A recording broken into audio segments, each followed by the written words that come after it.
حي على الفلاح.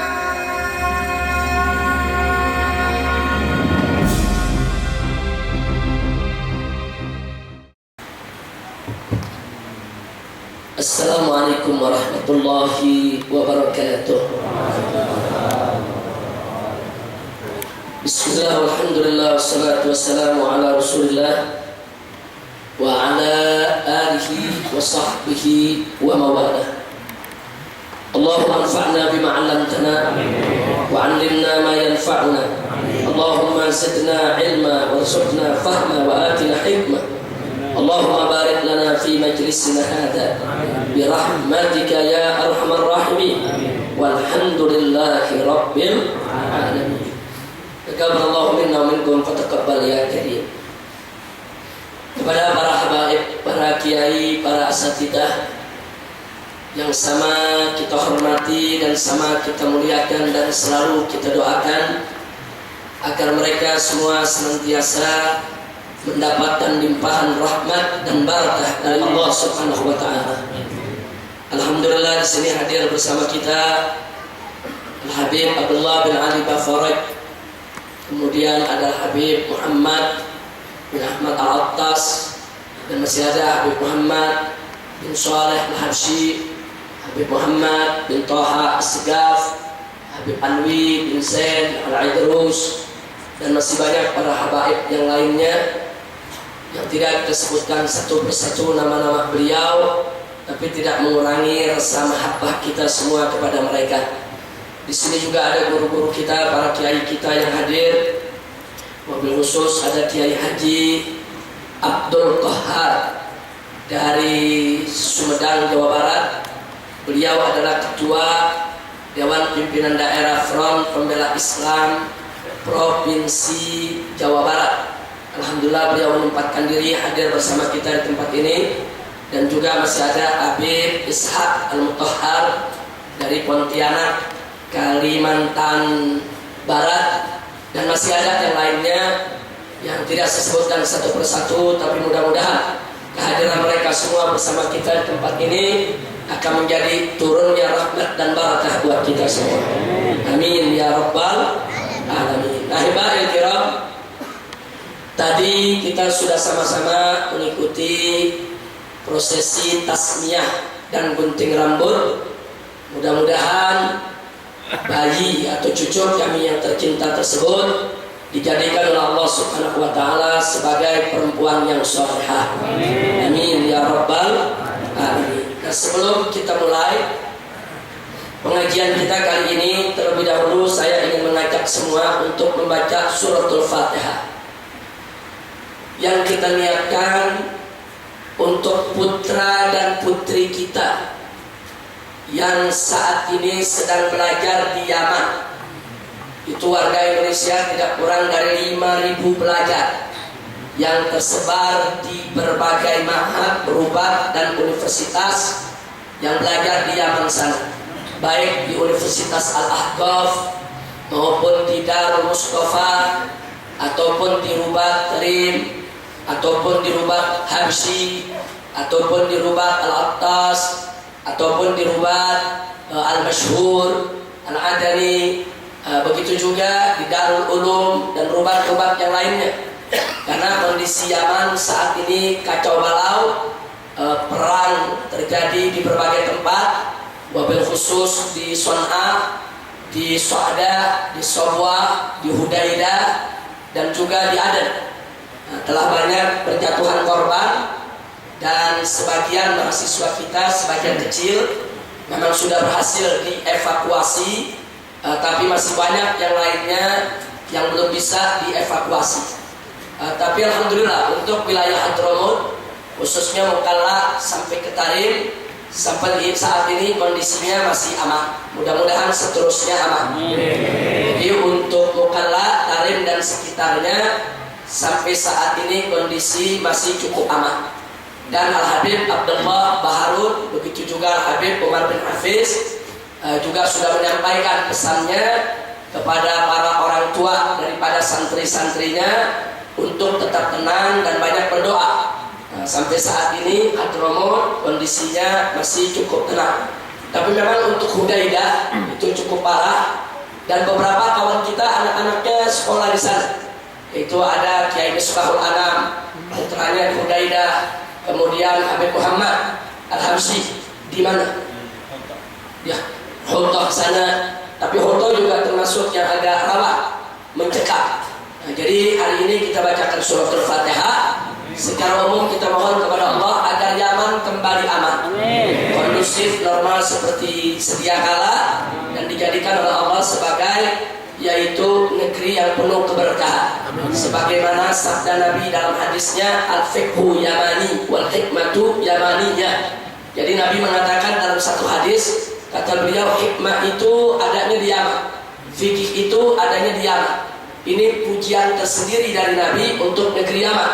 Nah, mudah-mudahan doa Nabi tersebut sampai hari ini kita mohon kepada Allah, dengan sebab daripada doa kita punya Nabi alaihi salatu wassalam, keberkahan itu tetap menyelimuti negeri Yaman. Amin ya rabbal alamin. Nah, karena itu ayo kita baca suratul Fatihah. Semoga Yaman kembali aman, dan semoga para pelajar kita semuanya dimanapun mereka berada, apakah di Darul Mustafa, di Rubat Terim, di Jamiatul Hadar, di mana saja, di arbitah, ma'ahir atau jami'at yang ada di Yaman, diberikan oleh Allah keamanan. Allah subhanahu wa ta'ala an yubarik li Yaman wa ahliha, wa an yubarik li ikhwanina alladzina yata'allamuna fil Yaman, wa an yuwaffiqahum lin najah wal falah wal istiqamah fid din wa dunya wal akhirah, wa an yu'tiyahum al amna was salama wa ila hadratin nabi sayyidina Muhammadin sallallahu alaihi wasallam bisirril Fatihah. Bismillahirrahmanirrahim. Alhamdulillahi rabbil alamin, arrahmanir rahim, maliki yaumiddin. Iyyaka na'budu wa iyyaka nasta'in. Ihdinas siratal mustaqim. Siratal ladzina an'amta 'alaihim ghairil maghdubi 'alaihim waladdallin. Taqabbalallahu minna wa minkum fataqabbal ya karim. Dan selain itu tentunya kewajiban kita juga sebagai seorang muslim untuk mendoakan agar seluruh kaum muslimin di Timur Tengah ini dilunakkan hatinya oleh Allah dan bisa bersatu satu sama lainnya. Jadi negara-negara Arab saat ini di mana-mana terjadi gejolak. Ini satu keprihatinan kita bersama. Nah, karena itu saya dan kawan-kawan di Front Pembela Islam menyikapi gejolak yang ada di Timur Tengah. Kami menganggap ini adalah huruful fitan. Ini merupakan perang yang penuh fitnah, di mana muslim dengan muslim saling bunuh, saling serang, saling hantam. Dan ini satu hal yang betul-betul sangat memprihatinkan. Padahal jutaan amunisi, ribuan nyawa yang melayang, andaikan itu diarahkan untuk melawan Israel dan membebaskan Al-Masjidil Aqsa dari cengkaman Israel, betapa indahnya. Tapi ternyata akhirnya peluru itu berdesing, jutaan amunisi kemudian hilang begitu saja, nyawa melayang begitu saja, sementara Israel duduk menonton pertikaian kita semua. Inna lillahi wa inna ilaihi raji'un. Maka itu sekali lagi kita baca suratul Fatihah, niat kita bukan hanya untuk Yaman, tapi untuk seluruh negeri-negeri Islam, agar dijadikan oleh Allah sebagai biladan aminatan mutmainnah, biladan thayyibatan mubarakah, biladan islamiyatan ma'muratan aminatan mutmainnatan thayyibatan mubarakah ala hadhihi niyyat wa likulli niyatin salihah wa ila hadratin nabiy mustafa sallallahu alaihi wasallam. Al-Fatihah.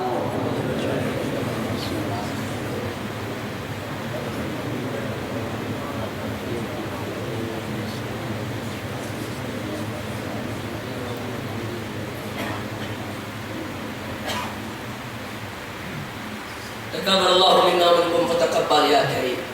Nah, baiklah ya ikhwan, selanjutnya mari kita mulai kajian kita pada kesempatan hari ini, yang tidak lain dan tidak bukan adalah merupakan lanjutan dari pelajaran kita di bulan lalu.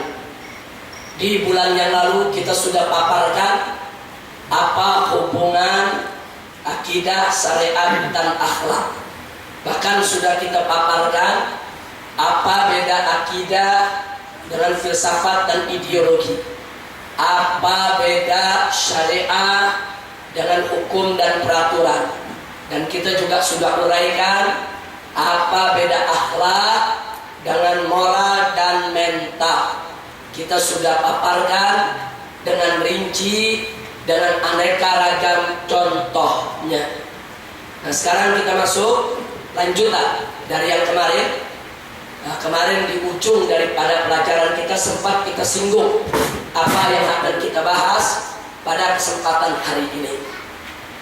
Yang akan kita bahas hari ini adalah bahwa para ulama pernah mengatakan bahwa akhlak lebih tinggi dari hukum.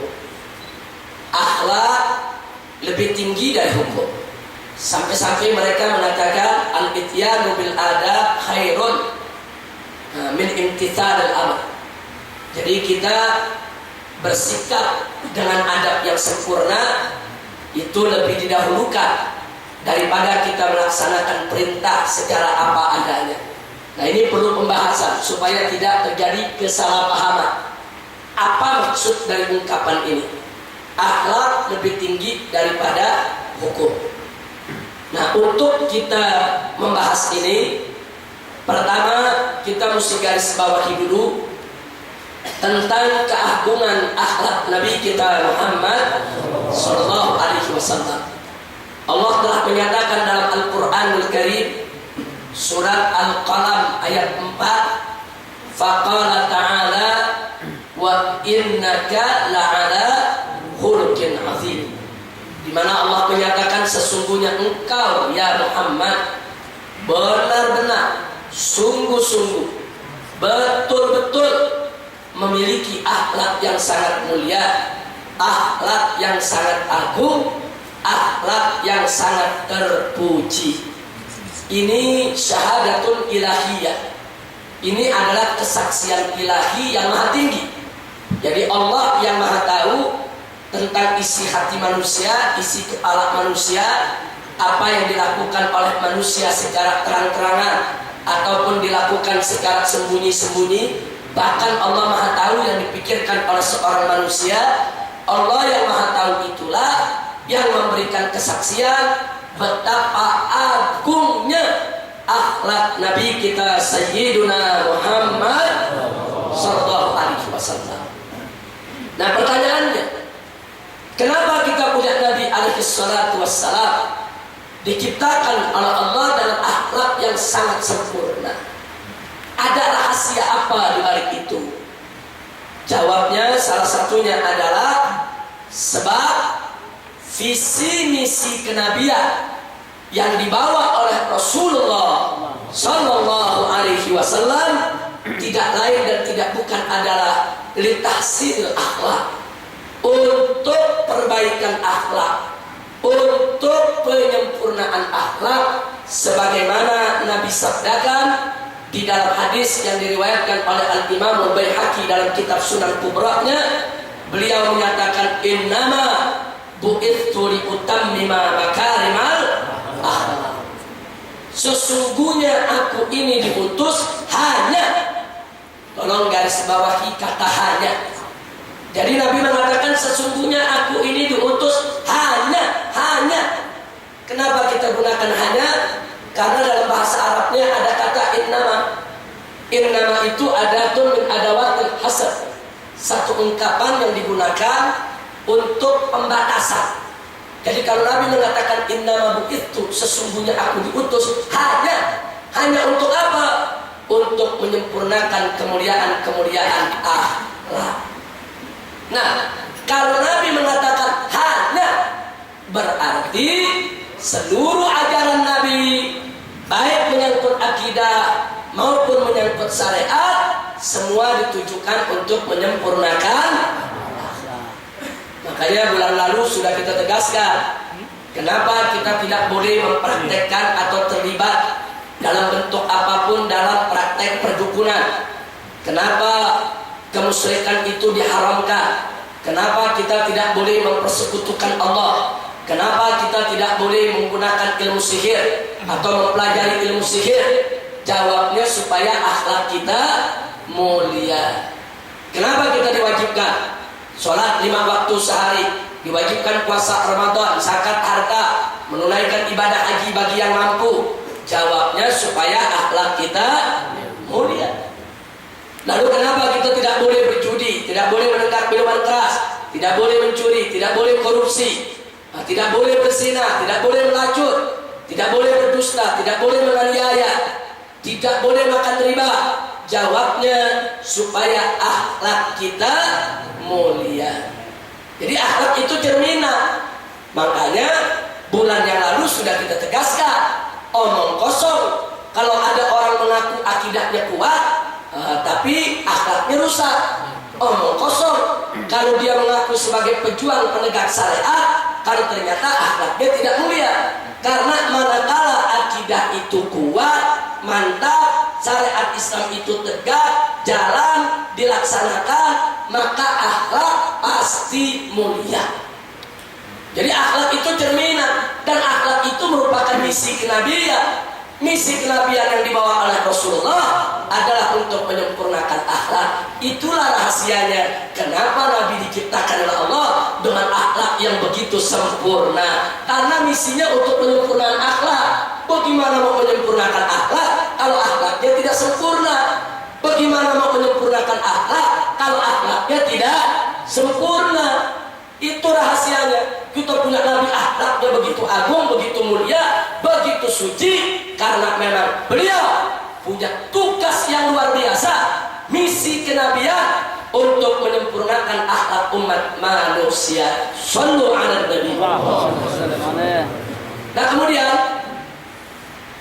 dari sini kita perlu melihat beberapa hadis tentang akhlak. Yang pertama, Nabi mengatakan dalam satu hadis, kama qala Nabi sallallahu alaihi wasallam, husnul khuluq nisfud din. Akhlak yang baik itu separuh agama.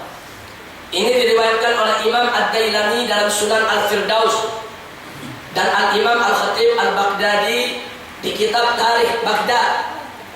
Kemudian yang kedua, Nabi mengatakan akmalul mu'minina imanan ahsanuhum khuluqan. Jadi orang beriman yang paling sempurna imannya adalah yang paling bagus akhlaknya. Semakin bagus akhlaknya, itu menandakan semakin sempurna imannya. Hadis ini diriwayatkan oleh Imam Tirmidzi dalam kitab Jami'-nya dan oleh Imam Ahmad dalam kitab Musnad-nya. Kemudian yang ketiga, Nabi mengatakan lagi dalam hadis yang lain, su'ul khuluq yufsidul amal kama yufsidul khallul asal. Jadi akhlak yang jelek itu merusak amal sebagaimana cuka merusak madu, saudara.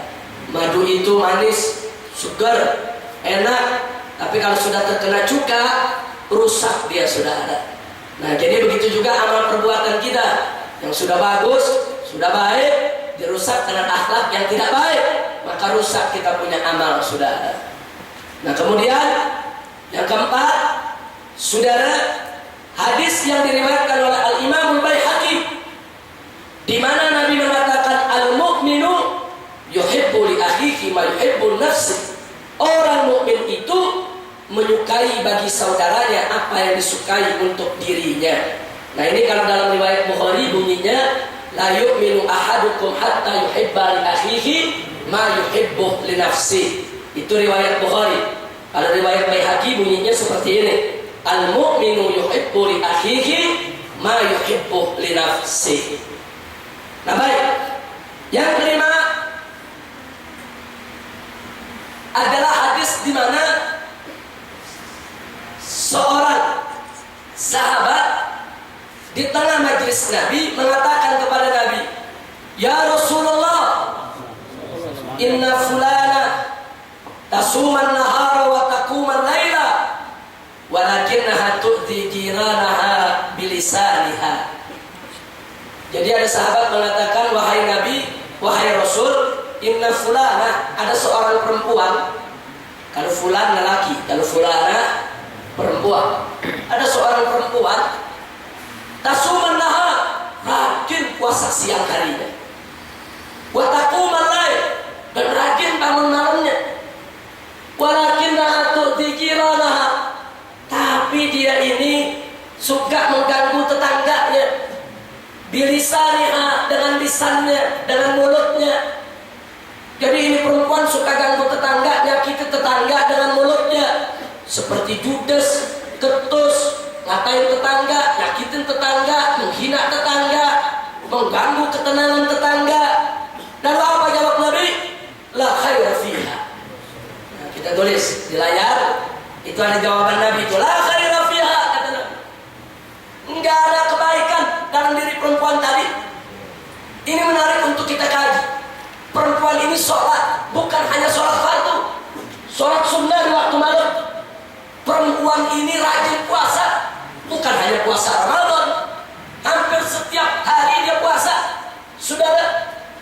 Tapi ternyata Nabi mengatakan la khaira fiha, nggak ada kebaikan dalam dirinya. Gara-gara apa? Gara-gara akhlaknya nggak bagus, suka ganggu tetangga, mulutnya ngeganggu tetangga, nyakitin tetangga, mengecewakan tetangga, merusak keamanan daripada kenyamanan hidup tetangga, saudara. Nah, kenapa Nabi mengatakan la khaira fiha? Sebab puasanya, sholatnya tidak mampu memperbaiki akhlaknya. Sholatnya, puasanya tidak mampu menjadikan dia sebagai perempuan yang berakhlak mulia. Maka itu akhlak itu penting. Kan tadi Nabi katakan husnul khuluq nisfuddin. Akhlak yang baik itu separuh agama. Nah, jadi kalau kita menegakkan hukum sholat puasa tapi akhlak tetap rusak, Nabi yang mengatakan la khaira fiha, enggak ada kebaikan dalam dirinya. Masya Allah. Maka itu saya ulangi sekali lagi, sebagaimana yang sudah kita tandaskan pada bulan yang lalu, al-Islam dinul akhlak. Islam itu adalah agama akhlak. Makanya anak-anak muda, tolong perhatikan akhlak kita. Agama ini adalah agama akhlak. Akhlak itu penting. Akhlak itu cerminan daripada kuat tidaknya iman kita, tegak tidaknya syariat kita, saudara. Mudah-mudahan Allah berikan akhlak yang mulia untuk kita semua. Nah, sekarang muncul pertanyaan, lalu apa itu akhlak? Apa sih akhlak itu? Saya di sini tidak ingin menyampaikan dengan teori. Saya lebih suka menyampaikan dalam bentuk contoh-contoh yang praktis, supaya kita nanti punya gambaran apa itu akhlak yang mulia. Nah, mari kita lihat apa sih itu akhlak. Sebagaimana saya contohkan di bulan lalu, saudara. Ada seorang ayah nyuruh anaknya, nak, ambilkan handuk. Diambilin itu handuk. Kemudian si bapak ngomong si anaknya, cepet dong, lempar itu handuk, cepet, bapak perlu lempar. Si anak disuruh lempar, ke handuk dibuntel, dia lempar ke muka bapaknya. Saya mau tanya, jujur jawab semua. Yang nyuruh lempar siapa? Yang nyuruh lempar siapa? Bapak. Bapaknya suruh lempar, ya anak lempar, berarti nurut dia, taat dia, patuh dia. Tapi jujur, bagus atau jelek? Kok jelek? Akhlak. Kan nurut. Akhlak. Kok nurut bisa jelek, saudara? Padahal nurut ini bukan nggak nurut. Oh, kalau tuh anak dibilang kamu nggak nurut, tuh anak bisa jawab, kan bapak yang suruh. Dia nurut. Jadi kita katakan dia taat, dia patuh, dia nurut, tapi tidak baik, saudara. Baik, sekarang bagaimana kalau bapaknya suruh, ayo lempar. Ini anak nggak mau lempar. Dia tahu nih, oh bapaknya mau buru-buru nih, jangan lama-lama. Dia ambil, dia lari ke bapaknya. Dia serahin secara santun penuh hormat, saudara. Saya tanya, saudara, itu anak nurut ya? Nurut. Enggak Disuruh lempar. Dia nggak lempar. Nurut ya? Nurut ya? Zohirnya nggak nurut, zohirnya. Zohirnya dia nggak nurut. Orang tua suruh lempar, dia nggak lempar. Zohirnya. Zohirnya dia tidak nurut. Zohirnya dia tidak taat. Zohirnya dia tidak patuh. Tapi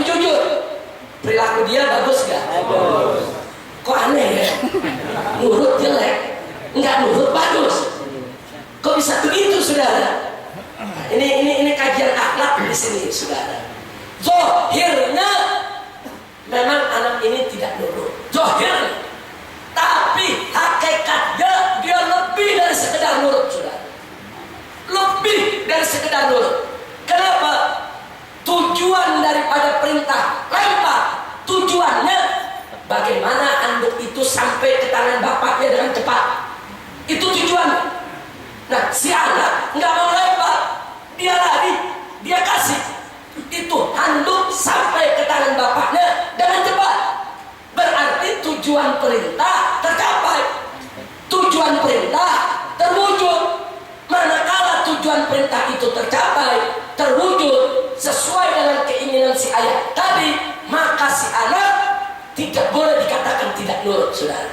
Itu anak nurut, itu anak patuh, itu anak taat, bahkan lebih dari sekedar taat, lebih dari sekedar patuh, lebih dari sekedar nurut. Kenapa? Karena dia laksanakan itu perintah dalam bentuk yang lebih baik, dengan cara yang lebih sempurna, saudara. Kira-kira jelas tidak? Kira-kira jelas tidak? Berarti tujuan perintah tercapai tidak? Terwujud tidak? Kalau begitu itu anak nurut, bahkan dengan cara yang lebih baik. Itulah yang disebut akhlak. Itu yang disebut akhlak. Kira-kira jelas ya? Makanya para ulama mengatakan akhlak itu di atas hukum. Maksudnya, saudara, manakala akhlak itu ditegakkan, hukum pasti ditegakkan. Kalau hukum yang ditegakkan, belum tentu akhlak ikut tegak, saudara. Jadi jangan sampai kita terjebak dengan pola pikir, cara pikir kaum liberal.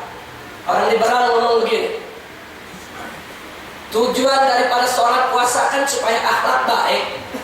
Ya kalau akhlak kita udah baik, nggak perlu kita sholat dan puasa. Kan ulama-ulama mengatakan akhlak di atas hukum. Jadi hukum sholat, hukum puasa itu rendah, nggak perlu kita laksanakan. Manakala akhlaknya sudah bisa kita capai, kan tujuannya akhlak yang mulia. Jadi dia mengatakan akhlak di atas hukum, udah hukumnya buang aja, yang penting akhlak. Nah ini penyesatan atau pendangkalan akidah, saudara. Mana mungkin akhlak itu bisa mulia tanpa sholat? Mana mungkin akhlak itu bisa mulia tanpa puasa? Mana mungkin akhlak itu bisa mulia tanpa akidah yang kuat, tanpa syariat yang tegak? Mustahil. Justru yang dimaksud dengan akhlak di atas hukum adalah penegakan hukum dengan cara yang lebih sempurna, bukan peninggalan hukum. Jadi orang-orang liberal ini mungkin ada sakit jiwa sedikit, saudara. Jadi cara mereka memahami akhlak di atas hukum, kalau gitu hukumnya tinggal aja, ambil akhlak doang. Dari mana datangnya? Yang dimaksud akhlak di atas hukum ialah pelaksanaan hukum dengan cara yang lebih baik, pelaksanaan hukum dengan cara yang lebih sempurna, pelaksanaan hukum dengan cara yang lebih santun, lebih sempurna, lebih baik. Itu yang dimaksud akhlak di atas hukum. Bukan akhlak di atas hukum ditinggal. Bukan akhlak di atas hukum itu tidak diindahkan. Bukan. Hukum itu tetap ditegakkan, bahkan dengan cara yang lebih baik. Kira-kira jelas tidak? Alhamdulillah. Jadi hati-hati, kadang-kadang suka disalahpahami atau memang sengaja disalahpahami, saudara. Nah, supaya apa? Supaya sesuai dengan hawa nafsu mereka. Na'udzubillah min dzalik. Sampai di sini kira-kira jelas tidak? Baik, kita berikan beberapa contoh. Satu, saudara, kita akan berikan contoh. Kalau ini yang tadi, kita akan berikan contoh akhlak sholat. Saya mau tanya kepada semua yang hadir di sini. Syarat sholat salah satunya adalah menutup aurat, betul? Baik. Aurat laki-laki dari mana sampai ke mana? Pusar sampai ke lutut. Jadi kalau ada seseorang pemuda sholat dari pusar sampai lutut ketutup, syarat sholatnya lengkap, kemudian rukun sholatnya sempurna, sholatnya sah tidak? Sah tidak?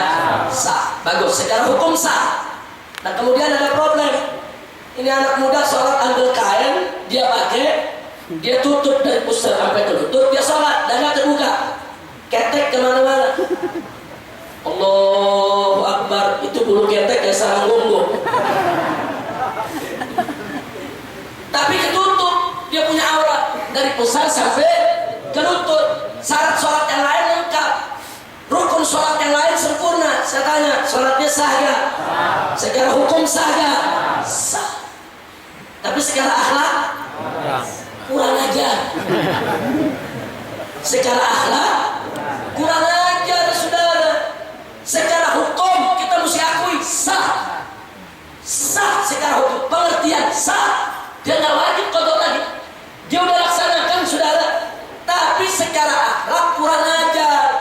Loh, kenapa kita katakan kurang ajar? Manakala pemuda tadi diundang oleh pejabat tinggi, ketemu presiden, ketemu menteri, ketemu jenderal, ketemu orang besar, ketemu pejabat, ketemu orang kaya, dia bisa berpakaian yang rapi, dia pakai bajunya yang terbaik, dia bikin penampilannya yang paling indah, saudara. Begitu menghadap Allah yang menciptakan dia, yang memberikan dia nikmat tidak terhingga, yang menjamin daripada nafkah dia seumur hidup dia, yang memberikan dia ruh, dia menghadap Allah dalam bentuk sedemikian rupa, kurang ajar. Itu namanya kurang ajar. Bahasa Arabnya apa kurang ajar? Qalilul adab. Qalilul adab atau adimul akhlak, tidak punya akhlak, saudara. Kecuali darurat, dia nggak punya baju lagi, cuman satu-satunya itu kain, yang lain nggak bisa dipakai buat sholat. Apa boleh buat, saudara? Mestinya dia menghadap Allah dengan pakaian yang terbersih, tersuci, terbaik, terindah, terbagus.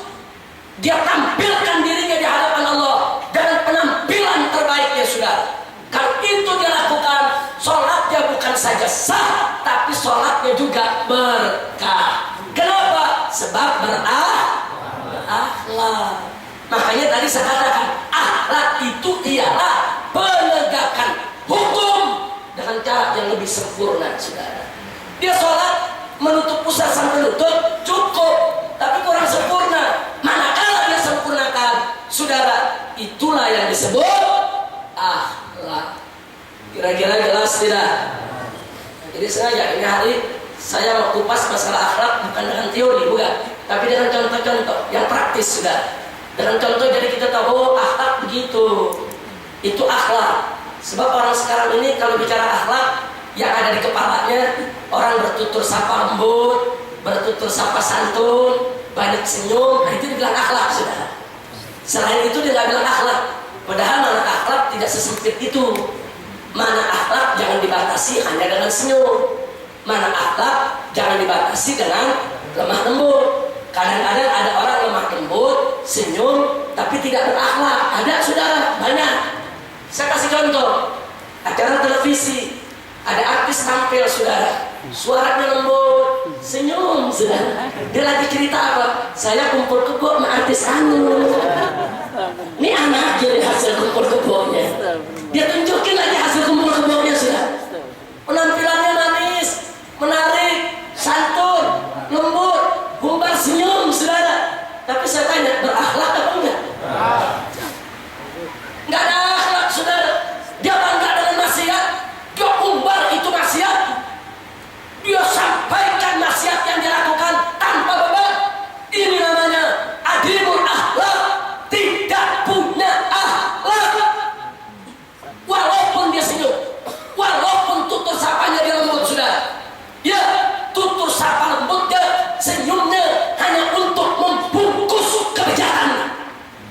Jadi itu kebejatan dibungkus sama senyuman, dibungkus, saudara, dengan tutur sapa yang lemah lembut, saudara. Makanya jangan kaget kenapa di Indonesia banyak nabi palsu laku, saudara. Itu tadi tutur sapanya lembut, saudara. Apa orang percaya di nabi? Ini fakta, saudara. Jangan tertipu.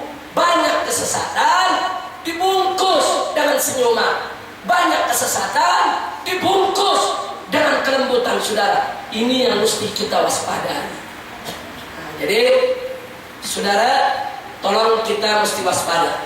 Betul, tutur sapa lembut itu bagian dari akhlak. Betul, senyuman itu bagian daripada akhlak. Tapi senyum, saudara, untuk menebar rahmat, bukan senyum untuk menutup maksiat. Sudah, tutur sapa lembut untuk menegakkan kalimat Allah. Itu yang akhlak, bukan tutur sapa lembut untuk menyebarluaskan kemunkaran, saudara. Jadi ini yang perlu saya garis bawahi, hati-hati. Makanya sekarang ini saya lebih suka menyampaikan akhlak dalam bentuk bukan teorinya, tapi contoh-contoh yang praktis, biar lebih terbuka kita tahu apa itu akhlak. Kira-kira jelas tidak? Alhamdulillah. Contoh kedua, kita ambil akhlak baca Al-Quran. Nabi alaihi salatu wassalam menganjurkan siapa mau baca Al-Quran agar bersiwak. Saya mau tanya, bersiwak supaya kenapa? Supaya giginya bersih dan supaya mulutnya tidak bau, saudara. Loh, kenapa Nabi anjurkan bersiwak? Sebab yang mau dibaca ini kalam Allah. Ini firman Allah, saudara.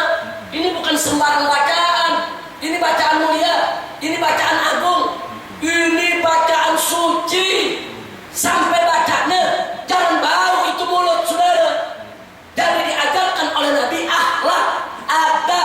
Ini yang kita mau baca, bacaan suci, bacaan mulia, bacaan agung. Perhatikan bau mulut kita, saudara. Subhanallah. Ini ada akhlak. Tapi saya mau tanya, kalau ada orang habis makan jengkol, mulut bau jengkol, saudara, terus baca Quran, dosa nggak? Kenapa nggak dosa? Karena bersiwak itu bukan kewajiban. Karena bersiwak itu sunnah.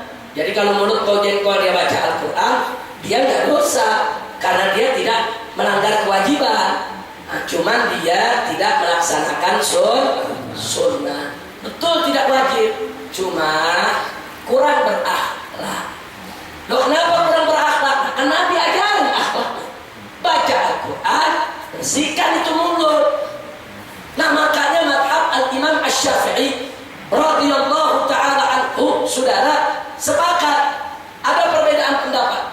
Orang yang hadas kecil boleh megang mushaf Al-Quran atau tidak? Orang yang hadas besar boleh megang mushaf Quran atau tidak, dan boleh baca Al-Quran atau tidak? Ulama berbeda pendapat. Tapi ada yang menarik, mazhab Al-Imam Asy-Syafi'i radhiyallahu ta'ala anhu memilih bahwa orang hadas besar dan hadas kecil tidak boleh menyentuh mushaf Al-Quran, dan orang yang hadas besar tidak boleh baca Al-Quran. Kenapa ini dipilih? Terlepas daripada perdebatan dalil, mazhab Al-Imam Syafi'i memilih pendapat ini karena pendapat ini lebih sejalan dengan al-akhlaqul karimah. Ini Al-Quran ini kan firman Allah. Ini mushaf Al-Quran ini kumpulan di dalamnya kalam Allah yang suci. Saudara, kalau tadi Nabi ajarkan bacanya dengan mulut yang tidak bau, dengan mulut yang tidak kotor, dengan mulut yang bersih. Makanya mazhab Syafi'i lebih mendukung menyentuh mushaf Al-Quran pun harus suci. Tidak boleh orang hadas kecil apalagi hadas besar untuk menyentuh mushaf Al-Quran. Kenapa? Saking agungnya, saking sucinya, saking mazhab Syafi'i memuliakan kalam Allah Subhanahu wa ta'ala. Begitu juga yang hadas besar, saudara, tidak boleh baca Al-Quran. Apa? Saking mulianya kalam Allah, saking agungnya kalam Allah, nggak boleh sembarangan dibaca oleh orang yang sedang kotor, saudara. Subhanallah. Jadi saya ingin bicara bukan hanya dari segi hukum, tapi dari segi akhlak. Makanya anak-anak muda tolong hati-hati. Ini sekarang ini saya lihat ada di masjid-masjid, di majelis-majelis pengajian anak muda, judulnya kajian Al-Quran. Tapi itu Al-Quran ditaruh di bawah di lantai, saudara. Nah, dia duduk, dia muter, Al-Qurannya ditaruh aja di lantai, dia bersila, dengkulnya di atas Al-Quran, dengkulnya di atas mushaf. Kadang-kadang dia capek bersila, dia angkat tuh kakinya yang satu, saudara. Jadi itu mushaf ada di bawah kaki dia, saudara. Ini tidak berakhlak. Makanya dulu guru-guru kita, orang tua kita, habaib kita, kiai kita mengajarkan kita mushaf Al-Quran taruh di tempat yang tinggi, yang mulia, yang terhormat. Jangan terjangkau dengan anak-anak. Kalau baca Al-Quran pakai lekar. Kalau nggak ada lekar, ada bantal 1-2 biji saudara tinggikan. Yang penting itu Quran tidak ada di bawah dengkul kita. Ini namanya akhlak. Jadi orang tua kita dulu luar biasa mengajarkan kita akhlak, saudara.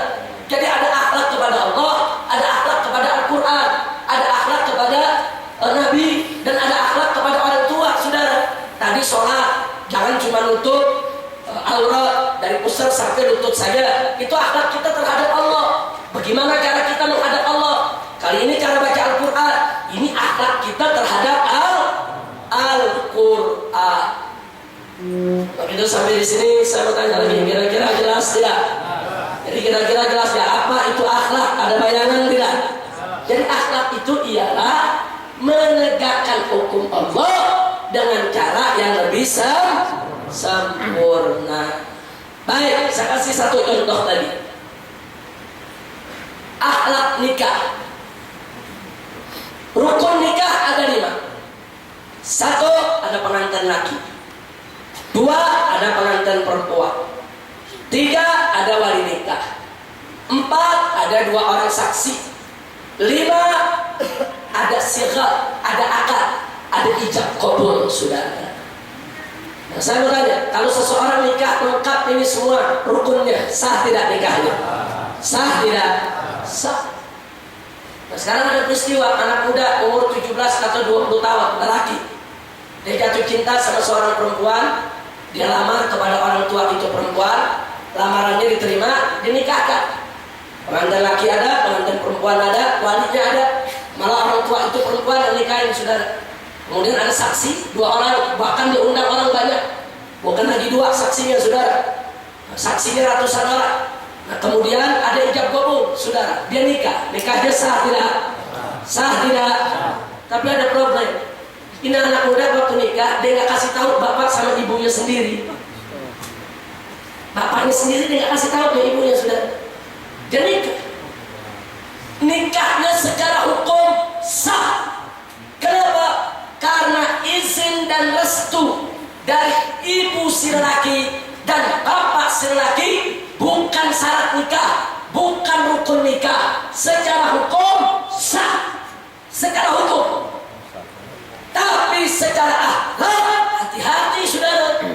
Kalau ibunya tersinggung, kalau bapaknya tersinggung, kalau ibu bapaknya marah, mereka kecewa, terus mereka tidak ridho, saudara, maka si anak menjadi uququl walidain, durhaka kepada kedua orang tua.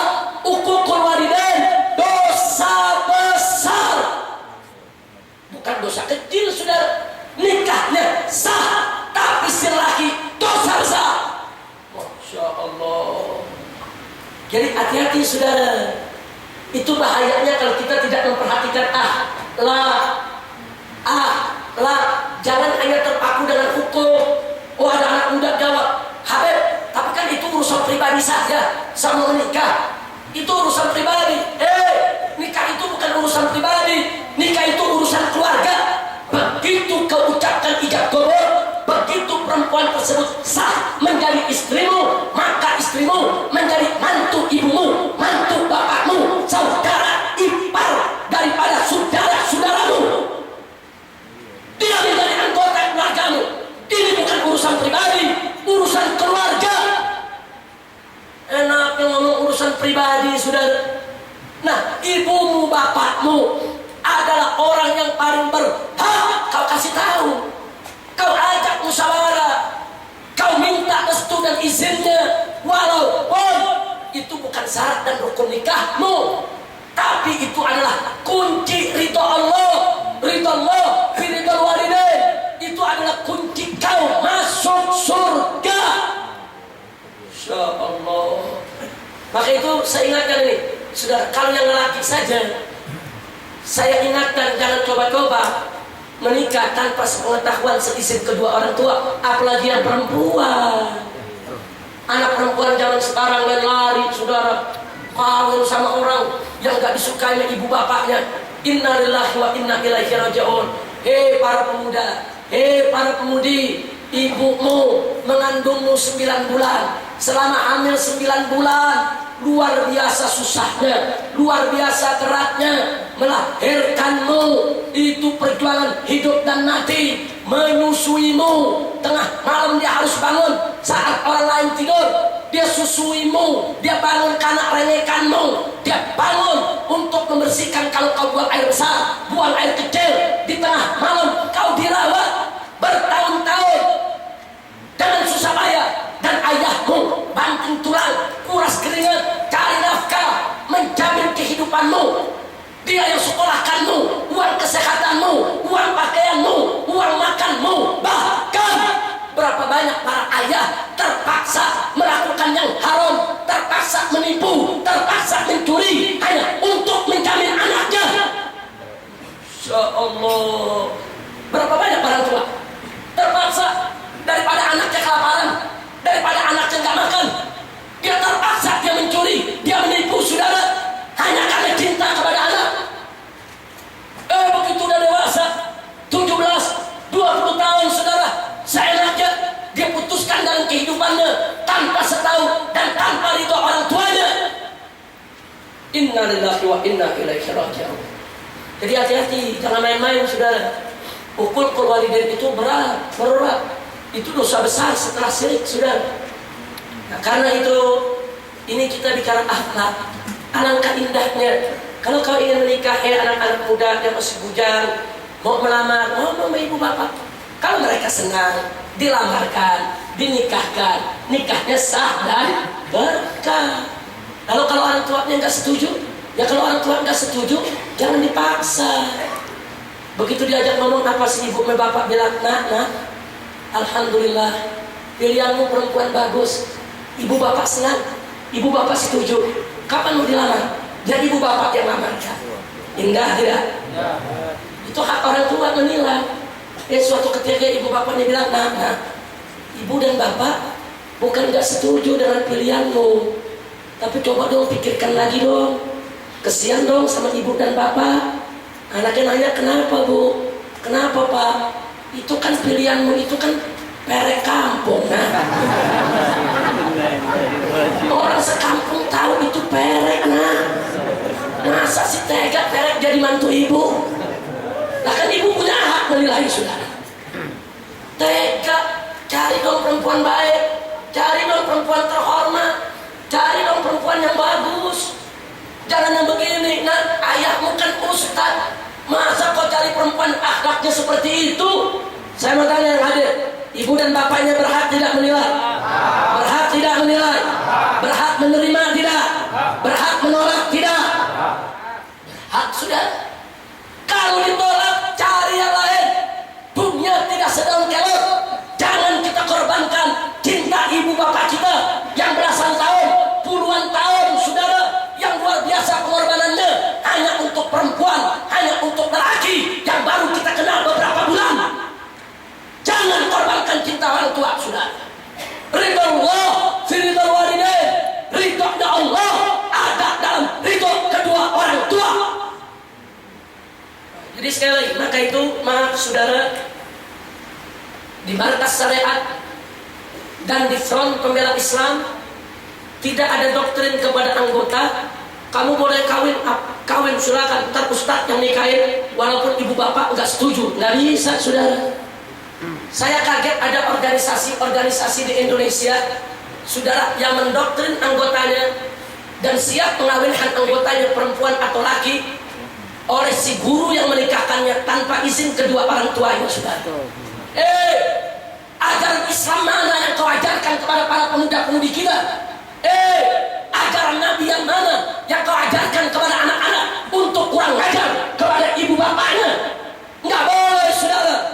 Apapun organisasinya, apapun kelompok majelisnya, kalau dia mengajarkan kurang ajar kepada orang tua, itu bukan ajaran dari Nabi kita Muhammad Sallallahu Alaihi Wasallam. Orang tua taruh di atas kepala saudara. Enaknya saudara mentang-mentang organisasinya kuat besar, mau tahu-tahu pimpinannya menjadi imam, lalu semua diputuskan oleh sang guru, oleh sang imam, nggak perlu lagi tanya kedua orang tuanya. Enggak begitu saudara. Kita berguru kepada siapapun saudara, ketaatan kita kepada ibu bapak tidak putus.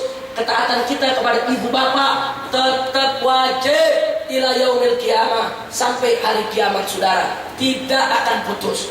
Maka itu di FPI saya selalu ingatkan kepada imam-imam FPI di semua provinsi, jangan coba-coba mengajarkan kepada seluruh anggota FPI dimanapun juga berada untuk hukukul walidain, untuk tidak menghargai kedua orang tua itu saudara. Jangan coba-coba menikahkan laskar-laskar, menikahkan mujahidah-mujahidah, menikahkan anggota-anggota FPI dimanapun mereka berada tanpa ridho kedua orang tuanya saudara. Bahkan saudara, setiap anggota FPI, setiap laskar FPI saudara, saya minta kepada komandan-komandannya, pastikan kalau dia menjadi laskar atau menjadi anggota FPI dengan ridho kedua orang tuanya. Kalau kedua orang tuanya belum ridho, keluarkan, berhentikan dia dari laskar, berhentikan dia dari anggota FPI, suruh dia berjuang dulu, berjihad dulu, minta ridho orang tuanya saudara. Ridho orang tua di atas segalanya saudara. FPI cuma kendaraan berjuang. Jangan kau korbankan cinta orang tua, jangan kau korbankan ridho orang tua hanya untuk suatu organisasi perjuangan, termasuk FPI sekalipun saudara. Nah ini yang saya mau sampaikan. Jadi ini yang disebut akhlak. Kira-kira jelas tidak? Kira-kira jelas tidak? Alhamdulillah. Nah saudara, setelah panjang lebar kita sampaikan dari pelajaran kita pada hari ini, maka sekali lagi pengajian kita kali ini adalah untuk menyempurnakan pengajian yang lalu, yaitu untuk membahas apa dan bagaimana akhlak yang baik itu. Ini belum selesai. Insya Allah bulan depan kita masih akan lanjutkan lagi saudara, karena masih ada subtema-subtema akhlak yang perlu diketahui oleh umat agar mereka tidak salah di dalam mewujudkan akhlak karimah di dalam kehidupannya sebagai umat Nabi Muhammad SAW. Nah inilah pelajaran kita untuk hari ini. Mudah-mudahan manfaat untuk kita semua. Kepada seluruh para hadirin yang hadir di majelis ini, mudah-mudahan pengajian kita pada kesempatan hari berbahagia ini menjadi penyebab turunnya rahmat dan barakah. Nah itulah pelajaran kita hari ini. Sebelum kita minta sambutan dari kiai-kiai kita, habib-habib kita yang hadir pada kesempatan hari ini, kalau ada yang punya pertanyaan, falyatafaddal. Silakan. Siapa yang punya pertanyaan hari ini, silakan berdiri. Nah, coba ada ininya, warnasnya. Baik, satu lagi, coba Ahmad.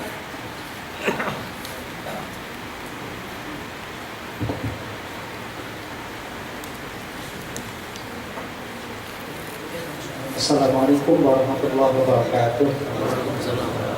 Nama saya Irfan bin. Saya ingin menanyakan akhlaknya tadi. Waalaikumsalam. Siapa namanya?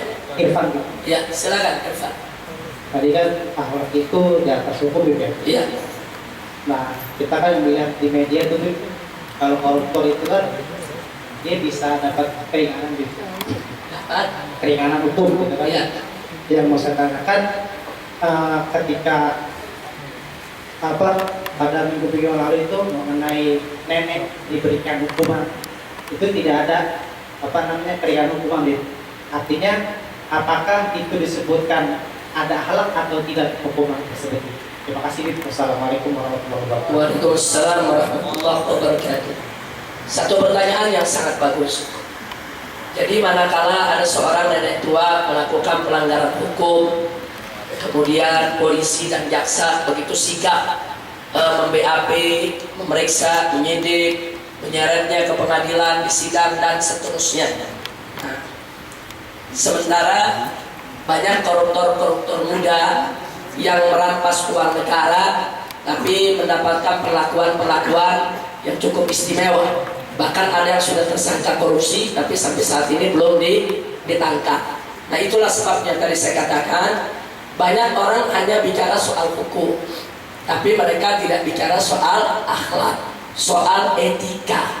Dan karena itu di dalam penegakan hukum, baik itu polisi, baik itu jaksa, baik itu hakim, maka mereka itu juga harus punya pertimbangan-pertimbangan sosiologis, psikologis, pertimbangan-pertimbangan etika. Jadi hanya jangan tok bicara soal hukum. Saya kasih contoh konkret dari sejarah.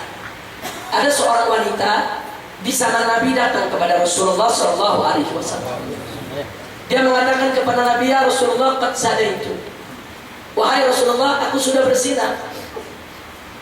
Nabi buang muka ke kanan, pura-pura nggak dengar. Terus perempuan ini mengulangi lagi, ya Rasulullah, qad zanaitu. Aku sudah berzina. Nabi buang muka lagi ke kiri, pura-pura nggak dengar.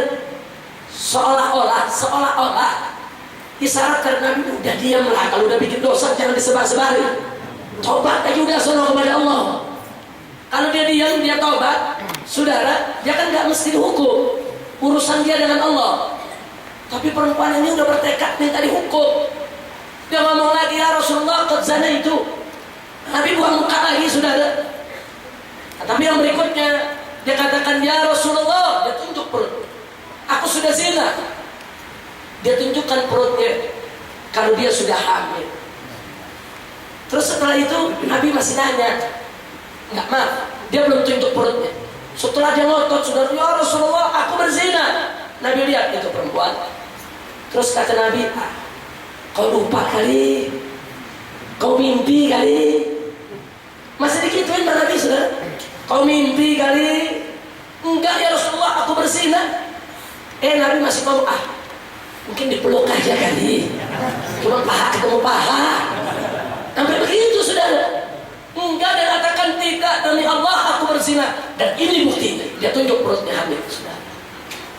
Nah, berarti secara hukum, ini perempuan sudah mesti diberikan sanksi hukum.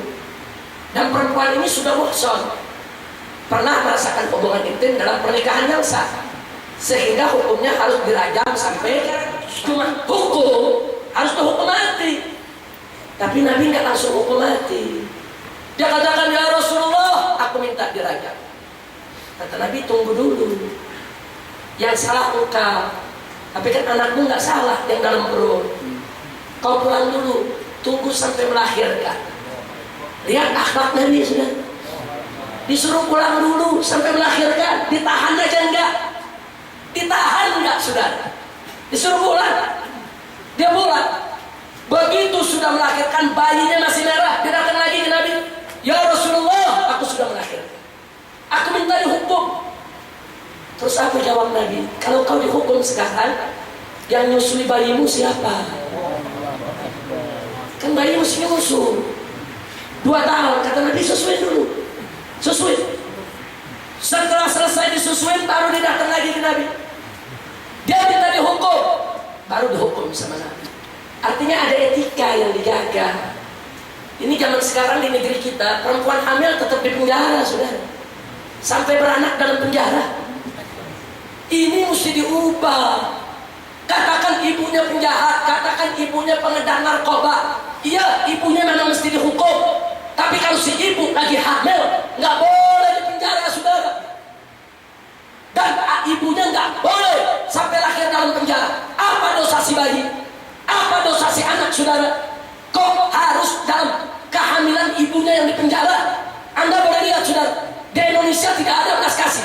Walaupun dia lagi hamil, tetap di penjara, beranak di penjara, nyusuin di penjara. Ini hukumnya tidak punya etika. Jadi kalau alasannya, oh enggak, kalau dilepas nanti perempuan itu kabur, ya jaga. Itu kewajiban negara, saudara. Yang jelas selama perempuan itu sedang hamil dan menyusui, tidak boleh untuk dijatuhkan hukuman dulu, saudara. Boleh dikatakan Anda divonis 5 tahun penjara, jangan dipenjara dulu. Silakan prosesnya jalan. Tunggu sampai si anak mendapatkan hak-haknya.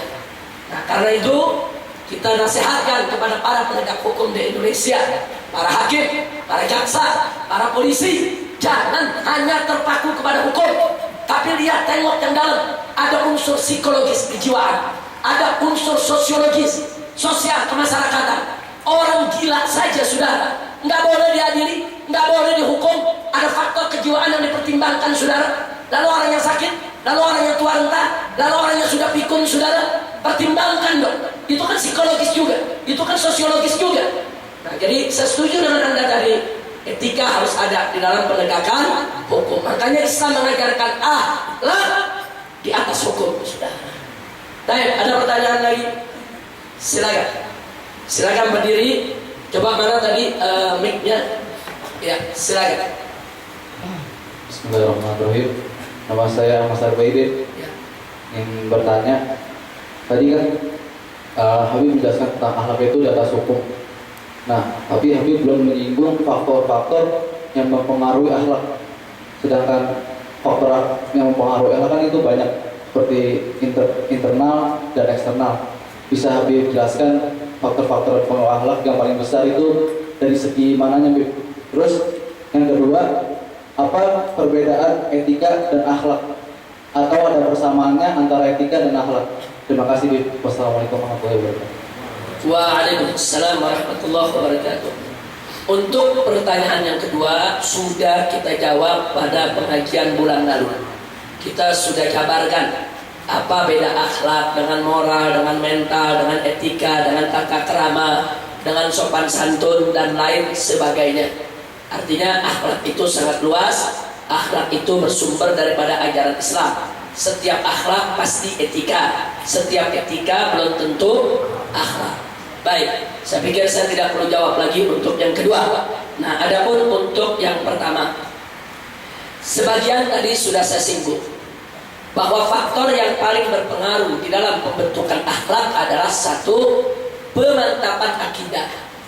Yang kedua adalah pelaksanaan syariat. Makanya tadi berulang kali saya katakan, kalau akidah kuat, syariat jalan, akhlak pasti akan mulia.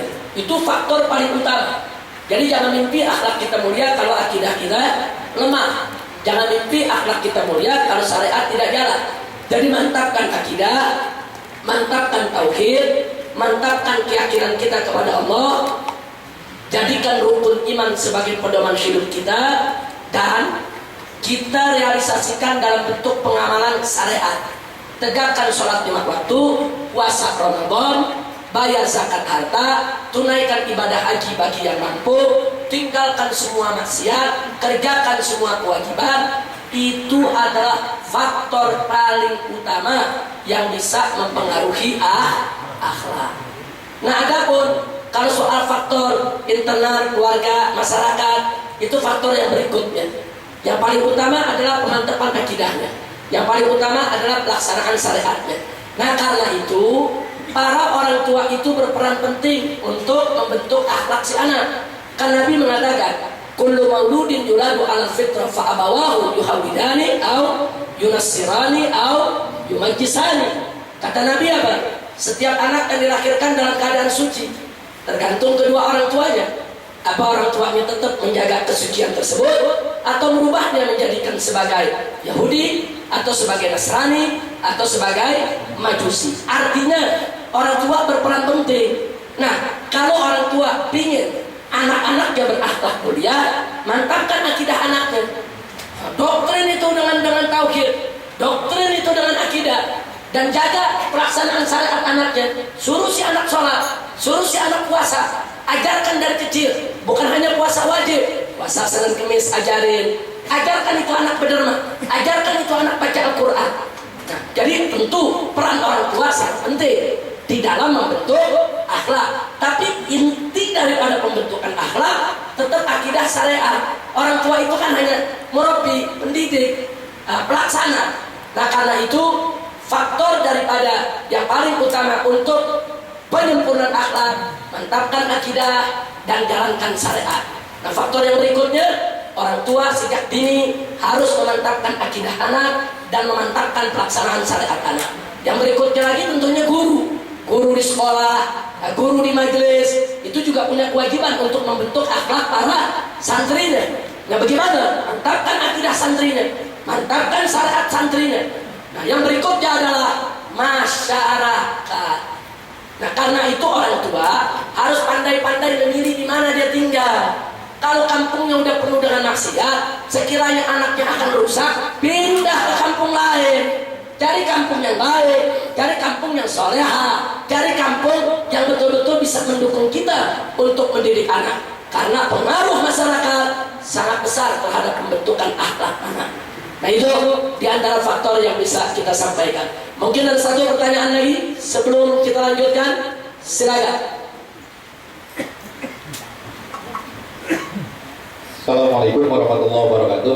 Waalaikumsalam warahmatullahi wabarakatuh. Nama saya Dadan. Mohon maaf, mungkin saya akan menanyakan sesuatu. Ini untuk masalah akhlak. Ada hak orang muslim dengan muslim yang lain. Tapi yang kita berat diamalkan, kita itu kalau ketemu harus baca salam. Tapi kata Habib tadi akhlak itu paling utama. Tapi kita untuk mengamalkannya sangat susah, Habib.